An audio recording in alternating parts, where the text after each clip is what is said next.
नमस्कार दोस्तों, अपनी कुंडली स्वयं देखे सीरीज की इस वीडियो में आज हम जानेंगे कि कुंडली के भाव द्वारा हम अपने कुटुंबों का विचार कैसे करते हैं। जैसे आपके सामने एक कुंडली का चार्ट दिख रहा है। आइए हम इस चार्ट से समझते हैं कि किस भाव से किस कुटुंब का विचार किया जाता है। तो ये पहला भाव है, जो पहले भाव से हम ताऊ का विचार करते हैं। दूसरा भाव जो धन भाव है, हम धन भाव कहते हैं। इस भाव से हम अपने पड़ोसी का विचार करते हैं और इस पड़ोसी से ये हम पता करते हैं इस भाव से कि हमारे पड़ोसी से व्यवहार कैसा रहेगा, या पड़ोसी हमारे लिए फायदेमंद रहेंगे या नुकसानदायक होंगे। ये तब पता चलेगा जब दूसरे भाव के स्वामी ग्रह कहाँ बैठा है, या दूसरे भाव को कौन सा ग्रह देखें या कौन सा ग्रह यहाँ बैठे हैं। उस हिसाब से हम इसकी जानकारी लेते हैं। तीसरे भाव में हम छोटे भाई बहन की जानकारी लेते हैं, विचार करते हैं। छोटे भाई बहन हमारे लिए फायदेमंद होंगे या नुकसानदायक होंगे, उनसे हमारा व्यवहार कैसा रहेगा। इस भाव के स्वामी ग्रह कहाँ बैठा है और इस भाव में कौन सा ग्रह बैठा है, इन ग्रहों के अनुसार ही हम अपने भाई बहनों के बारे में विचार करते हैं। चौथा भाव होता है माता और ससुर का। अब चौथे भाव के स्वामी कहाँ बैठा है, किस घर में बैठा है, और चौथे भाव में कौन सा ग्रह बैठे हैं और कौन सा ग्रह दिख रहे हैं, इस अनुसार हम अपने माता से मिलने वाले सुख का विचार करते हैं।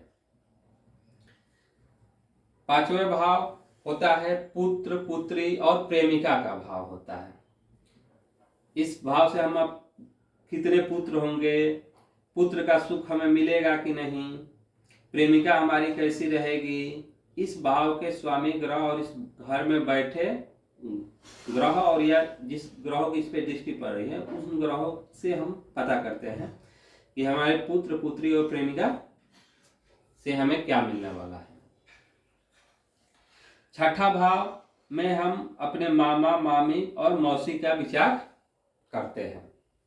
इसी प्रकार सातवें भाव से हम ताई पत्नी पति प्रेमिका का विचार करते हैं। आठवें भाव से ससुराल पक्ष, नौवें भाव से बड़े भाई जीजा साला, दसवें भाव से हम अपने पिता सास गुरु का विचार करते हैं। 11वें भाव से मित्र दामाद पुत्र बधू, इन सब कुटुंबों का विचार होता है 11वें भाव से। 12वें भाव से चाचा चाची का विचार होता है। जैसे दोस्तों ये हम जानते हैं कि जैसे ये हमारा 1 नंबर भाव है, इसके सामने हमारा पत्नी का भाव है, तो पत्नी का पड़ोसी हमारे ससुराल पक्ष होते हैं। तो इससे हम अपने ससुराल पक्ष को जानकारी लेते हैं 8वें भाव से। अब इसके भाई जो तीसरा भाव होता है यहाँ से 1 2 3, तो यहाँ हम अपने साला का विचार कर लेते हैं।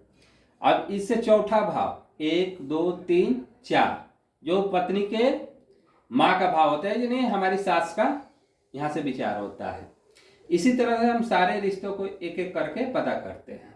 नमस्कार दोस्तों, अगर मेरी वीडियो ये अच्छी लगी हो तो इसको लाइक कीजिएगा और इस चैनल को सब्सक्राइब कीजिएगा ताकि अगली वीडियो आपके पास पहुंच सके। मिलते हैं अगले वीडियो में।